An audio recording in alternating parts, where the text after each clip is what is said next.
സ്രാവ് കറിയാണ് നമ്മൾ തയ്യാറാക്കാൻ പോകുന്നത്. വറുത്തൊക്കെ അരച്ച സ്രാവ് കറി. അതിന് വേണ്ടി നമുക്ക് എടുത്തേക്കുന്നത് ഒരു 3/4 കിലോളം കഷ്ണമായിട്ട് നമ്മൾ വാങ്ങിച്ച സ്രാവാണ്. കഴുകി വൃത്തിയാക്കിയെല്ലാം വെച്ചേക്കുവാണ്. ഇതിനകത്ത് നമുക്കൊരു അരപ്പ് തയ്യാറാക്കി എടുക്കണം. അതിന് വേണ്ടി നമുക്ക് മുളക് പൊടി ഒരു 3 ടേബിൾ സ്പൂൺ എടുത്തിട്ടുണ്ട്. കാശ്മീരി മുളക് പൊടിയല്ല, അതായാലും കുഴപ്പമില്ല. എരിവിന് വേണമെങ്കിൽ മറ്റേ മുളക് പൊടി കൂടി എടുക്കാം.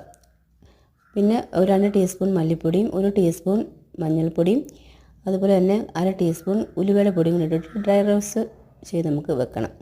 എന്നിട്ട് അതൊന്ന് അരച്ചെടുക്കണം വെള്ളം ചേർത്ത്. അപ്പം മീനകത്തോട്ട് നമുക്ക് ഉള്ളി, പിന്നെ വെളുത്തുള്ളി, ഇഞ്ചി, തേങ്ങാക്കൊത്ത് ഇതെല്ലാം കൂടി ഇട്ട് കൊടുക്കുക. പച്ചമുളകും കൂടി ഇട്ട് കൊടുക്കണം. ഇത് കുടംപുളിയാണ്. കുടംപുളി ചെറുതായിട്ടൊന്ന് പീസാക്കി ഇട്ട് കൊടുക്കുക. പച്ചമുളകും കൂടെ അരിവിന് ആവശ്യമായിട്ട് ഇട്ട് കൊടുക്കണേ.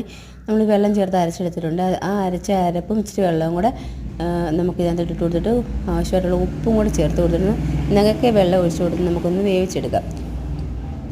കുറച്ച് പച്ചക്കറിവേപ്പിലയും കൂടെ എന്നെ ഉണ്ടെങ്കിൽ ഇട്ട് കൊടുക്കണം. മൂടി വെച്ചിട്ട് നമുക്കൊന്ന് വേവിച്ചാൽ വെന്ത് വരുന്ന സമയത്ത് നമുക്ക് ഇച്ചിരി തേങ്ങ ഒന്ന് വറുത്തെടുക്കണം. തേങ്ങ മാത്രമേ വറുത്തെടുക്കുന്നുള്ളൂ. മുളക് പൊടിയൊക്കെ ചേർത്താണല്ലോ. അപ്പം തേങ്ങ ഒന്ന് വറുത്തെടുത്തിട്ടുണ്ട്. അതൊന്ന് അരച്ചെടുത്തിട്ടുണ്ട്. വെള്ളം ചേർക്കാതെ നമ്മളൊന്ന് അരപ്പ് തയ്യാറാക്കി എടുത്തിട്ടുണ്ട് കേട്ടോ. ഇത് വെള്ളമൊന്നും ചേർക്കാതെ അരച്ചെടുത്താണ്. ഇത് നമുക്ക് ഈ മീൻ ഇപ്പോൾ വെന്തിരിക്കുവാണ്. ഇതിനകത്തോട്ട് നമുക്ക് ഇട്ട് കൊടുക്കാം. ആവശ്യമെങ്കിൽ മാത്രം നമുക്ക് കുറച്ച് വെള്ളം കൂടെ ആഡ് ചെയ്ത് കൊടുക്കാം. തിളപ്പിച്ച വെള്ളം ഒഴിച്ചു കൊടുക്കാവുള്ളൂ. പച്ചവെള്ളം ഒഴിച്ച് കൊടുക്കരുത്. അരപ്പ് ചേർത്ത് ഞാൻ ചെറുതായിട്ടൊന്ന് മിക്സ് ചെയ്തെടുത്തിട്ട് കുറച്ചൊരു 1/4 ഗ്ലാസ് വെള്ളം മാത്രം ഒന്ന് ഒഴിച്ച് കൊടുക്കുന്നുണ്ട്. എന്നിട്ടൊന്ന് മിക്സ് ചെയ്തതിന് ശേഷം നമ്മുടെ മീൻകറി ഇവിടെ തിളച്ചുകൊണ്ടിരിക്കുകയാണല്ലോ, റെഡി ആയിട്ടുണ്ട്. നല്ല സൂപ്പർ ടേസ്റ്റി ആയിട്ടുള്ള സ്രാവ് കറി റെഡി ആയിട്ടുണ്ട്.